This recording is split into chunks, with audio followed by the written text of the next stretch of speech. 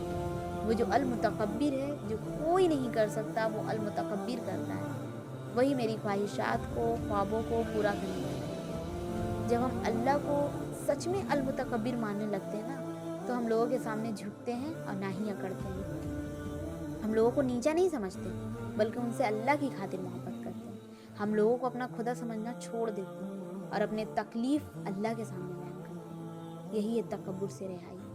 ہمارا ٹاسک ہے قسم کے تکبر سے بچنے کا، اور اللہ کو المتکبر ہی جاننا ہے۔